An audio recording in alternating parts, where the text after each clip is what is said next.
नमस्कार, मैं डॉक्टर इंदु गुप्ता। आज हमारा टॉपिक है ब्रेस्ट पेन। आज हम डिस्कस करेंगे कि ब्रेस्ट पेन को हम कब नॉर्मल समझा जाए, कब एबनॉर्मल समझा जाए, कब हमें डॉक्टर को कंसल्ट करना ज़रूरी है। ये चीज़ें पे हम डिस्कस करेंगे। सबसे पहली चीज़ है कि जो ब्रेस्ट पेन रहता है ये हार्मोन्स चेंजेस की वजह से भी होता है। ये कब कब होते हैं, इस चीज़ों पर हम डिस्कस करते हैं। फर्स्ट है कि मेंस्ट्रुअल साइकिल के टाइम भी होता है। मेंसेस आने से 10 दिन पहले बॉडी में एस्ट्रोजन और प्रोजेस्टेरोन का हार्मोन्स बढ़ने की वजह से भी ब्रेस्ट पेन होता है, और ये पेन हमें जब पीरियड आता है तब रिलीफ हो जाता है। सेकेंड, प्रेगनेंसी में फर्स्ट ट्राइमेस्टर में भी हमें पेन महसूस होता है, ब्रेस्ट में हैवीनेस फील होता है, स्वेलिंग जैसा फील होता है। मेनोपॉज में भी हमें ब्रेस्ट पेन महसूस होता है। ये सब तो नॉर्मल पेन हो गए, जिससे हमें हमें डरने जैसी कोई बात नहीं है। हम एबनॉर्मल ब्रेस्ट पेन के बारे में डिस्कस करेंगे कि कब कब हमें एबनॉर्मल ब्रेस्ट पेन होता है।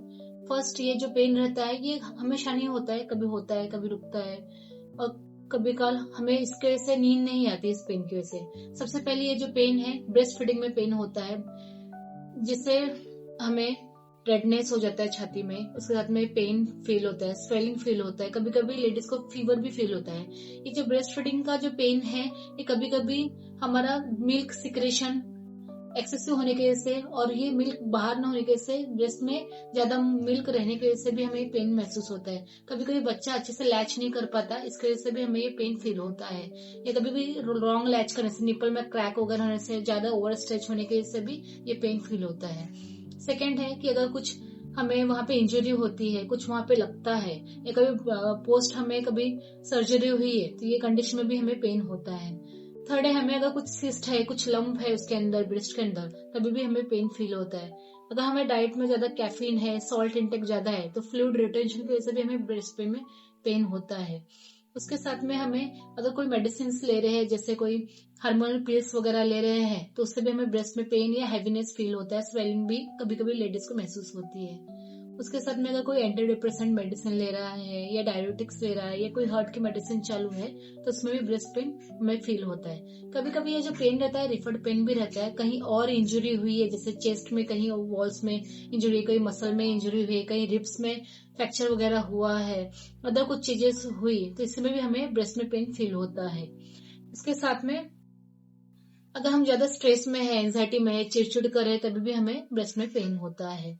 उसके साथ में अगर वहां पे हमने ज्यादा लिगामेंट, अगर हमने अच्छे से फिटिंग ब्रास वगैरह नहीं पहने और हम ज्यादा एक्सरसाइज कर रहे हैं, तो उसकी वजह से इनडायरेक्टली हमारे जो लिगामेंट्स है उसमें प्रेशर फील होगा, और उसकी वजह से हमें पेन फील होगा। तो हमें फिटिंग ब्रास वगैरह भी पहनने जरूरी है। कब हमें डॉक्टर को कंसल्ट करना चाहिए अगर ब्रेस्ट पेन हो रहा है? सबसे पहली चीज है, अगर ये पेन लगातार हो रहा है, रोज हो रहा है, और हमें सहन नहीं हो रहा, तो हमें डॉक्टर को दिखाना चाहिए। सेकेंड, अगर ये पेन बहुत ज्यादा है, उसके साथ में हमें निपल में से रेडिश डिस्चार्ज हो रहा है, कुछ वाटर डिस्चार्ज हो रहा है, तभी भी हमें डॉक्टर को दिखाना चाहिए।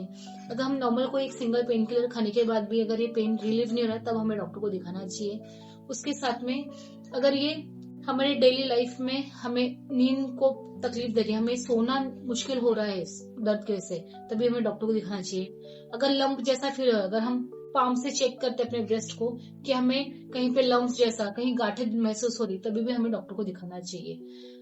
अभी हम इसका डिस्कस करेंगे कि इसका नॉर्मल मैनेजमेंट कैसे कर सकते हैं, जिससे थोड़ा रिलीफ हो सकता है। सबसे पहली चीज है कि हम इसको हॉट या कोल्ड कॉम्प्रेस से सेक सकते हैं। जैसे अगर ब्रेस्ट फीडिंग का है, अगर हमें लग रहा है कि दूध बच्चे ने नहीं पिया है और उसके साथ उसकी गांठें बन रही है, तो हमें हॉट या कोल्ड से छाती को सेकना चाहिए, उसके बाद में इसको दूध को निकालना चाहिए, जिससे वहां पे गांठें ना बने।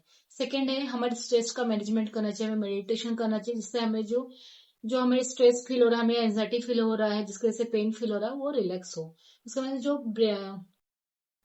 जो अगर लगातार पेन हो रहा है मेंस्ट्रुअल की वजह से, तो हमें कुछ डॉक्टर मेडिसिन देंगे, वो मेडिसिन हमें डॉक्टर के अकॉर्डिंग लेना है, जो भी विटामिन वगैरह के दवाई देंगे। Thank you.